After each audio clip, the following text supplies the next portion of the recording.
Cette vidéo est sponsorisée par The Pit, la première plateforme SVOD entièrement consacrée au rock'n'roll et au métal.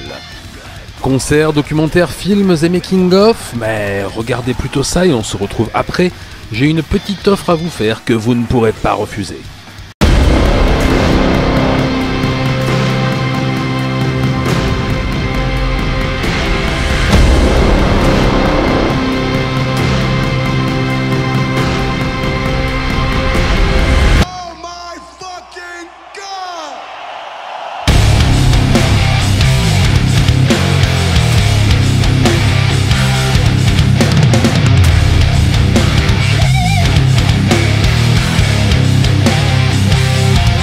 I know that guy. Ace of Spades.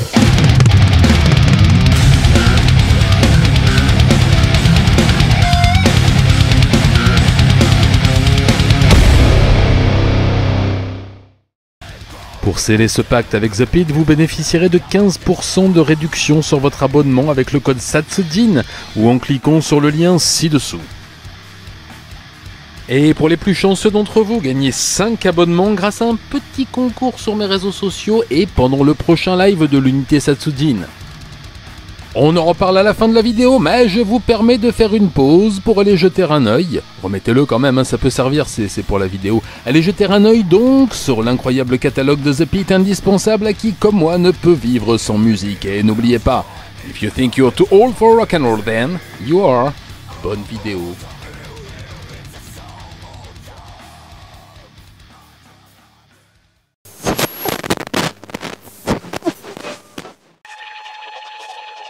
こんにちは。殺人短編動画へようこそ。連続殺人者の犯行動機や心理はどのようなものだったのか。今回のケースは日本の殺人 on YouTube。Le 2 mars dernier, la police métropolitaine de Tokyo arrêtait un couple du quartier de Itabashi pour une affaire des plus sordides. Mis en examen pour proxénétisme et violence psychologique, ils ont été placés en garde à vue et déroulé le fil d'une bien triste histoire. C'est suite à la visite d'une jeune mère célibataire de 26 ans leur demandant conseil dans une histoire de prostitution assez délicate que les autorités avaient commencé à enquêter sur le couple Takehara, dont la femme Yukino, 33 ans, sans emploi, et le mari Yuki, 29 ans, ouvrier du bâtiment, semblait être mouillé jusqu'au cou. Le couple, qui réside dans un logement social de la ville, mais affiché grand train, commence à avoir du mal à nier les faits tels qu'ils ont été racontés par la plaignante. Mais quels sont-ils ? C'est en février 2018 que tout avait commencé. Yukino, l'épouse, et la jeune femme qui venait d'accoucher échangeaient sur un forum de fans de Disney et commençaient même à devenir amis. Après une rencontre physique, les deux femmes parlèrent de leur vie et la jeune mère expliqua ses grandes difficultés, prête à être mise à la porte de son appartement après que le père de son enfant soit parti sans laisser d'adresse. Après en avoir parlé à son mari, Yukino, dans ce qui ressemblait à un grand élan de générosité, avait proposé à sa nouvelle amie de venir habiter chez elle avec son bébé le temps de retrouver un travail. C'est effectivement ce qu'elle fit et tout se passa le mieux du monde les 3 premiers mois. Mais après des avances sexuelles du couple qu'elle refusa, la malheureuse se vit alors sommée de payer un loyer pour la chambre qu'elle occupait. Incapable de le faire, elle subira alors une pression immense de la part du couple qui la menaçait de parler aux services sociaux et de lui faire enlever son bébé. C'est Yukino, ancienne hôtesse de bar, qui lui proposa d'aller travailler dans un snack, ces bar à filles dont je vous parle souvent, pour payer son loyer et conserver son bébé. C'est ce qu'elle fit, mais devant son refus de coucher avec les clients, la mama de l'endroit se plaint auprès du couple qui exerça des violences physiques et psychologiques sur la jeune femme. En juillet 2019, devant la pression de ses logeurs, elle accepta à contre-cœur de travailler dans un bordel du quartier de Itabashi et versa un loyer au Takehara. Voyant la manne que représentait leur victime, Yukino l'inscrit sur des sites de prostitution en ligne et la força à rencontrer encore plus de clients. Pour chaque passe de 10 000 yens, environ 78 €, il ne lui en laissait que 1000 pour vivre, soit un peu moins de 8 €. Dès lors, la forçant à travailler 7 jours sur 7 et 15 heures par jour, le train de vie du couple changea du tout au tout et madame fit force shopping chez les couturiers français, dépensa des fortunes à Tokyo Disneyland pendant que monsieur investissait dans l'électroménager de luxe. Cette horrible exploitation aurait pu durer longtemps si la malheureuse jeune femme atteinte d'une IST contractée lors d'une de ses prestations et non assurée sociale n'était allée parler de sa situation à une policière du poste de police de Itabashi en novembre 2021. Après 3 mois d'enquête et de recoupement des informations, le couple Takehara fut enfin arrêté et leur victime et son bébé, âgé de 3 ans, placés sous la protection du centre social familial de la ville. Pendant cette période, c'est plus de 600 passes qu'elle fut contrainte de faire, dont certaines, d'après ses dépositions, se terminèrent par des violences physiques de la part des clients. Le couple, lui, aurait empoché presque 9 millions de yens de ses prestations, soit environ 70 000 €, tous dépensés en produits de luxe, et n'en laissant qu'une part infime à la jeune femme. Toujours entendus par la police, ils risquent une peine de 5 ans de prison. Affaire à suivre.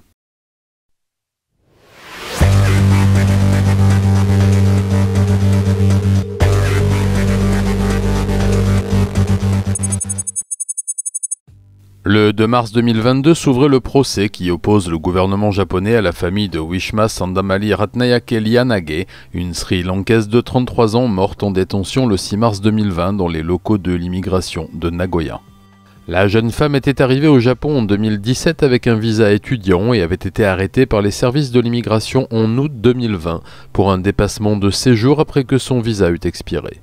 En février 2021, elle avait commencé à se plaindre de maux de ventre auprès des gardiens du centre de détention, mais aucune mesure n'avait été prise pour la faire voir par un médecin. Elle décédera le 6 mars 2021, quelques jours après le refus de la commission de libération anticipée et sans jamais avoir été soignée ou simplement vue par une unité médicale.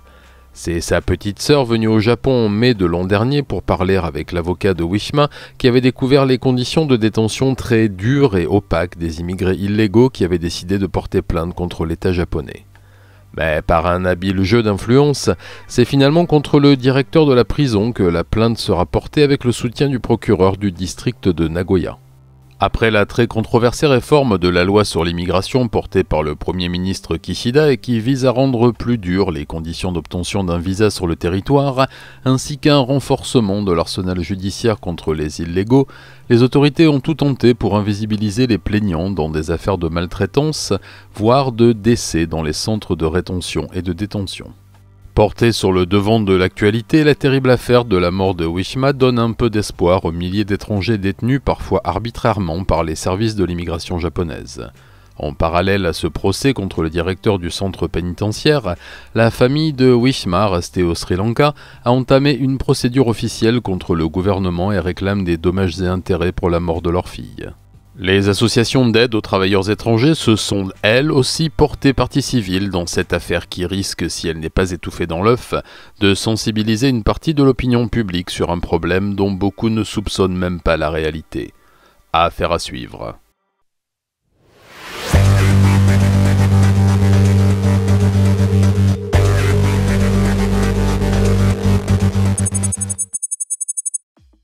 Le 1er mars, le rugbyman international australien Blake Ferguson a enfin pu sortir de détention après 1 mois en prison pour détention illégale de stupéfiants et agression présumée sur une jeune femme dans un nightclub. Cette garde à vue très prolongée avait été décidée par la police métropolitaine de Tokyo au début du mois de février après l'arrivée du sportif qui venait de signer un contrat avec l'équipe des Nishi Green Rockets de Tokatsu pour la saison prochaine, un contrat à près d'1 million d'euros qui a sans doute voulu un peu trop célébrer. Mis en examen pour possession de stupéfiants, ce qu'il admet volontiers, et pour une agression qu'il nie farouchement, le sportif de 31 ans est sorti de détention avec une bonne dose d'amertume.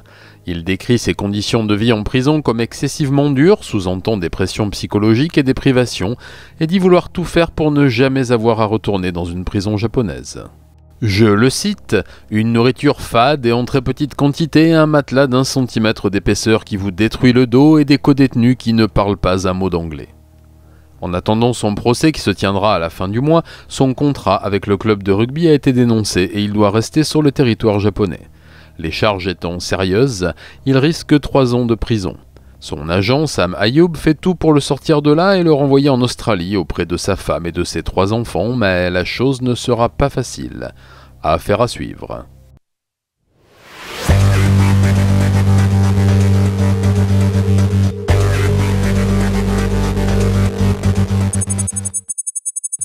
Les usagers de la gare Asahikawa à Hokkaido ont pu assister le 1er mars dernier à une scène terrible et fatale.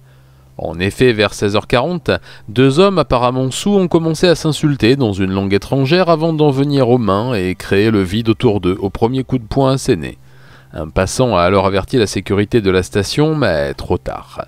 Un instant après le début de la rixe, l'un des hommes a sorti un couteau automatique à cran d'arrêt de sa poche et en a frappé l'autre de 7 coups à l'abdomen et 2 à la gorge avant de prendre la fuite. L'équipe de sécurité de la gare, arrivée à ce moment-là, a immédiatement appelé les urgences qui n'ont pu que constater la mort de M. Tan Van Ngia, 35 ans, un ouvrier du bâtiment vietnamien arrivé quelques mois plus tôt dans le cadre du traité de coopération et d'aide des pays d'Asie. Immédiatement, la brigade criminelle fut chargée de l'enquête et éplucha les bandes de vidéoprotection de la station qui avaient filmé l'intégralité de la scène. Le suspect numéro 1 fut rapidement identifié comme M. Nguyen Ngoc Tung, 24 ans, un collègue de travail de la victime qui vivait dans le même foyer pour travailleurs étrangers. Il fut interpellé 3 heures plus tard dans la banlieue de Asahikawa alors qu'il venait d'être signalé par un agent de sécurité de supermarché en train d'essayer de voler une voiture sur le parking. Placé en garde à vue assisté d'un interprète, l'homme a immédiatement avoué son geste, prétextant une querelle amoureuse à propos d'une femme qu'ils courtisaient tous les deux. Il vient d'être mis en examen pour meurtre et risque 30 ans de prison. Affaire à suivre.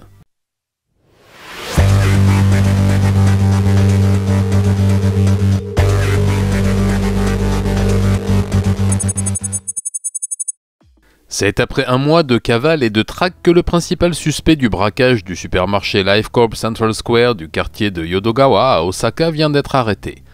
L'attaque remontait au 4 février. Ce jour-là, vers 22h40, alors que les employés faisaient les caisses du soir, un individu de grande taille, cagoulé et brandissant un couteau de combat, avait attaqué l'un des employés, un étudiant de 21 ans, à un guichet, lui mettant sa lame sous la gorge et lui intimant l'ordre, dans un mauvais japonais avec un fort accent étranger, de lui donner l'argent de la caisse. Le braqueur s'était fait remettre la somme de 740 000 yens, environ 6 000 € avant de prendre la fuite sans blesser personne. C'est après 4 semaines d'enquête que la police criminelle de Osaka, bande vidéo et empreinte digitale partielle en poche, a pu identifier le suspect et l'appréhender. L'homme, un Australien de 26 ans, vivait à peine 2 km du supermarché et avait été suivi par toutes les caméras du quartier jusqu'à son appartement qu'il avait rejoint après le braquage. Mais lorsque la police était venue l'arrêter quelques jours après, il avait déjà déménagé. C'est à Sapporo, soit à plus de 1600 km, que les autorités retrouveront le suspect qui avait déménagé juste après son forfait. Placé en garde à vue, l'homme refuse de répondre aux questions de la police et demande la protection de son ambassade. Son avocat a déclaré que son client voulait être jugé en Australie après les affaires de maltraitance des prisonniers étrangers au Japon dont il avait très peur. Le procureur d'Osaka a rejeté cette demande et mis le suspect en examen pour vol à main armée, crime pour lequel il risque 5 ans de prison. Depuis sa mise en examen, l'homme a entamé une grève de la faim. Affaire à suivre.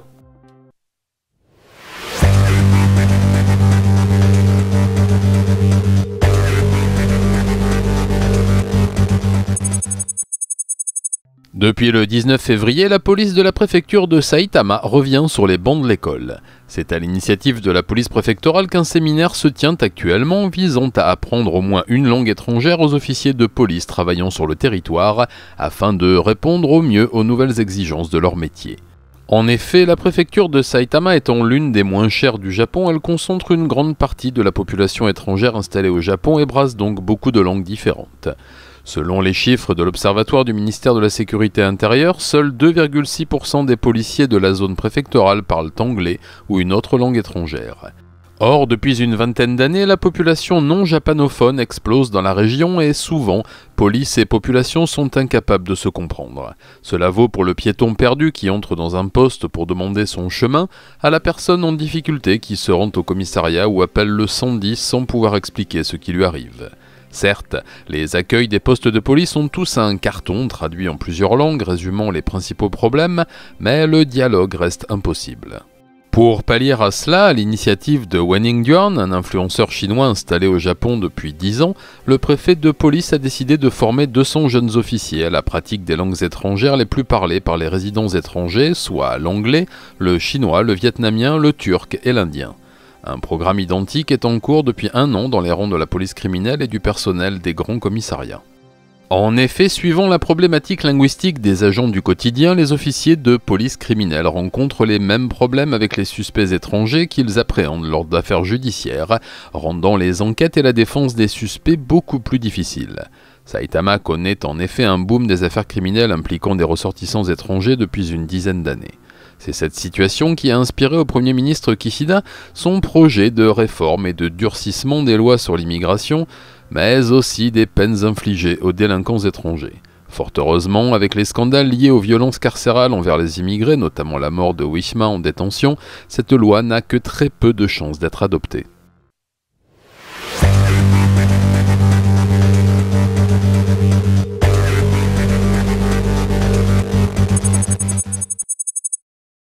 C'est encore à Saitama que nous conduit cette nouvelle affaire dramatique.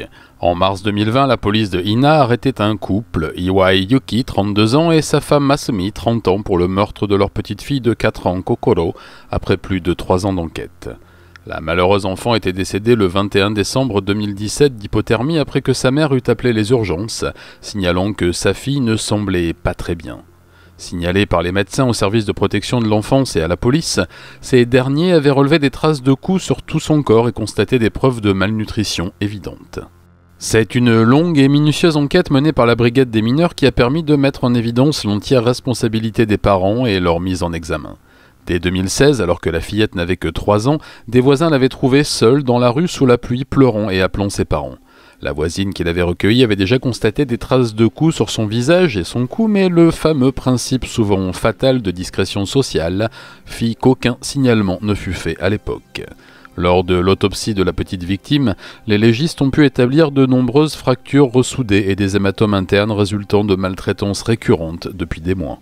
Niant d'abord les faits, les parents ont fini par avouer tout en essayant de se dédouaner. Selon le père, qui admet l'avoir frappé dans le dos avec une haltère de 3 kg à plusieurs reprises, ils essayaient seulement d'éduquer leur fille qui n'était pas encore propre, mais aussi, et encore d'après lui, pleurait sans arrêt et, je le cite, leur casser les oreilles. La mère, quant à elle, privait sa fille de nourriture, ne la lavait plus et la faisait dormir sur le balcon, ce qui a provoqué l'hypothermie fatale du 21 décembre. L'horreur de cette affaire et le récit du martyre de la petite Kokoro avaient profondément touché l'opinion publique lorsque l'affaire avait éclaté au grand jour. Le 2 mars, contre toute attente, le couple a été condamné à 7 ans de prison ferme chacun. Affaire classée.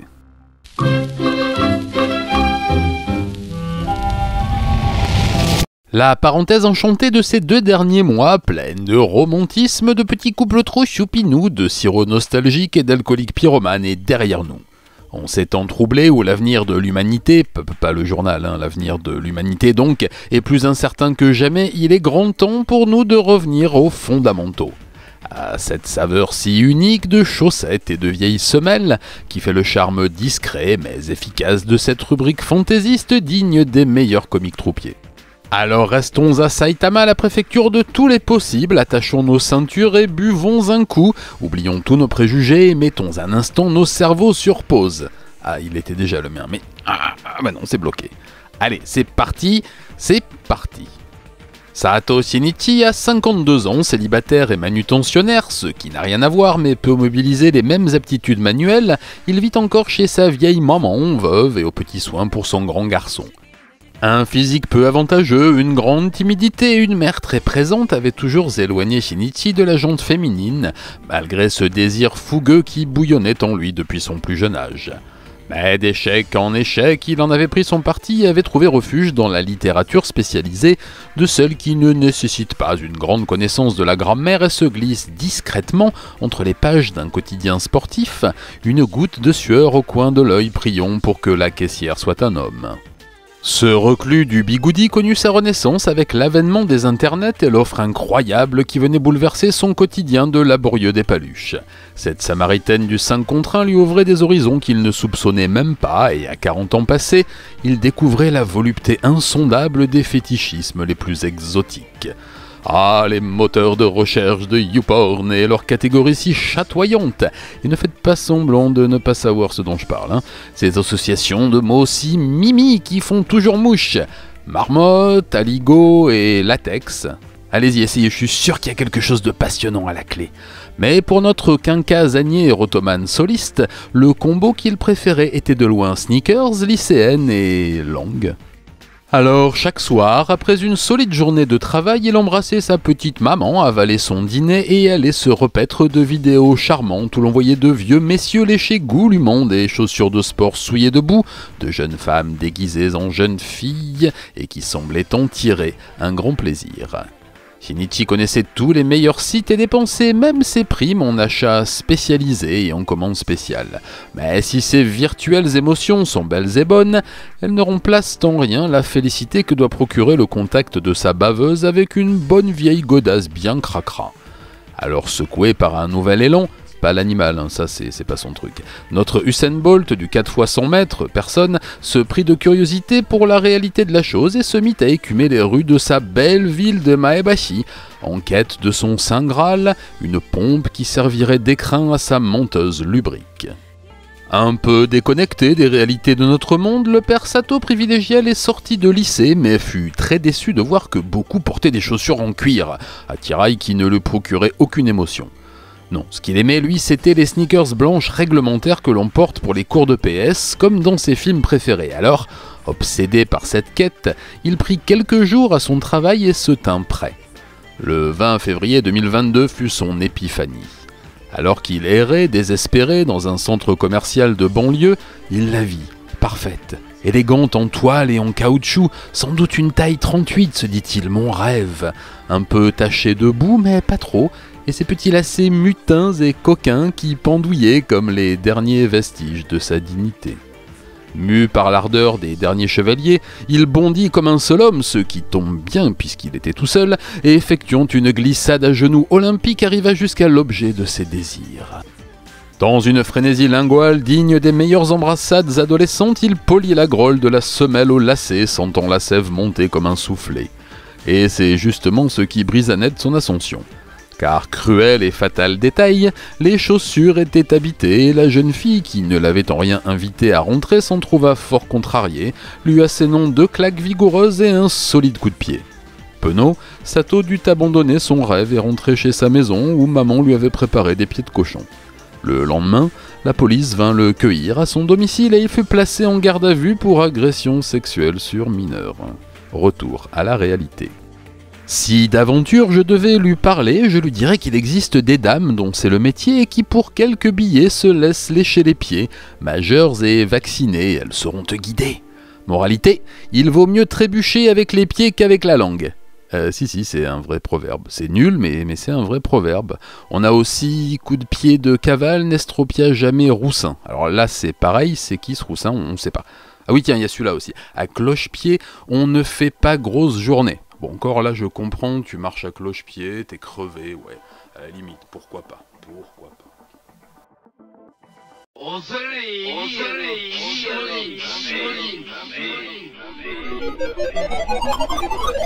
Le coup de pouce du jour ne sera ni pour une chaîne, ni pour un barbu, on m'accuse de favoritisme après, mais pour un groupe. En 7 ans de partenariat avec The Pit, je vous en parle après, d'ailleurs je voulais revenir un peu sur les groupes japonais qui me bercent depuis si longtemps. En attendant une très longue vidéo sur le metal extrême nippon qui se prépare, laissez-moi vous parler de Self-Deconstruction, groupe de grindcore emblématique de la scène depuis 2010.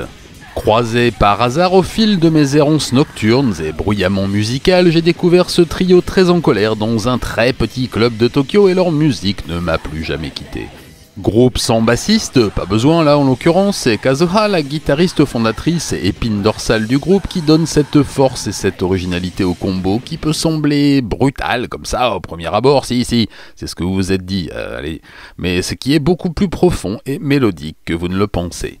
Marino, la petite chanteuse à la voix de tractopelle possédée, a non seulement une présence folle sur scène, mais arrive à remplir chaque son de toute la colère contenue dans les paroles, très sociales et sociétales du groupe.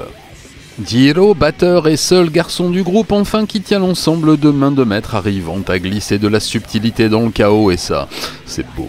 Le groupe se produit peu en Europe, à part en 2018 à l'Obscene Extreme Festival en République tchèque, mais écume les salles sombres des clubs japonais à longueur d'année. Alors si vous passez dans le coin, allez vivre l'expérience Cells Deconstruction et soutenez les artistes en achetant leur musique, bande de téléchargeurs clandestins. Je vous mets le lien de leur Bandcamp et Big Cartel, croyez-moi, vous allez bientôt les revoir sur ma chaîne.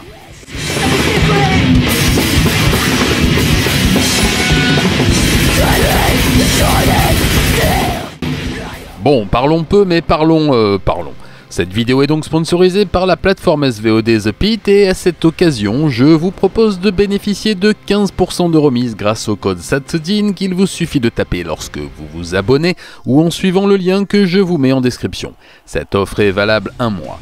Si j'ai choisi de les contacter pour envisager ce partenariat qui ne me rapporte rien qu'une immense joie mais vous permet de découvrir la plateforme et d'avoir des cadeaux, c'est parce que leur contenu m'a vraiment emballé lorsque je suis tombé dessus totalement par hasard et que je salue l'initiative de ces passionnés qui donnent tout pour leurs rêves et leurs projets. Vous me connaissez, je ne pouvais que les mettre en avant, alors soyez présents sur mes réseaux sociaux parce que pour fêter ça, on vous fait gagner 5 abonnements de 2 mois à The Pit au travers de petits jeux concours et lors du prochain live de l'unité SATSUJIN. Alors il est peut-être temps de nous rejoindre. Voilà, cette 48e édition de Petit SATSUJIN est presque terminée et le moment tant redouté par les amis des arts et les philanthropes arrive, celui de la retape. Tout d'abord, je me permets de vous faire remarquer que vous êtes toujours plus de la moitié à regarder mes vidéos sans être abonné, ce qui constitue un acte de rébellion qui ne saurait être toléré. Mais comme je suis d'une grande clémence... Ne suis-je pas d'une grande clémence ? Je vous absous et vous laisse 5 secondes pour vous abonner et activer la cloche. Ouais. Voilà. Ok. Soyez bénis mes enfants. Si vous le pouvez et pensez qu'on devrait rémunérer les gens pour leur travail, vous pouvez soutenir la chaîne sur Tipeee ou sur Utip, car comme beaucoup d'entre vous le savent, SATSUJIN est devenu mon métier et le moins que l'on puisse dire, c'est que pour l'instant c'est presque du bénévolat. Si le principe du pourboire vous répugne, vous pouvez aller faire un tour sur la boutique satsujin.fr, vous y trouverez mes livres que je vous dédicace à la demande, les CD des musiques de la chaîne, des prints numérotés et signés et autres goodies. Pour affirmer votre différence et votre colère contre cette société qui vous pouvez aussi aller visiter la boutique Spreadshirt de la chaîne et y découvrir la sublime collection du bon goût printanier. N'oubliez pas de venir faire un tour sur le Discord de la chaîne et de me suivre sur mes réseaux sociaux, Twitter, Instagram et Facebook. J'y suis assez présent et y poste régulièrement des photos de grenouilles taureaux. Allez, je vous laisse, je vais me reposer un moment, je suis là. Vous voyez pas que c'est un homme fatigué?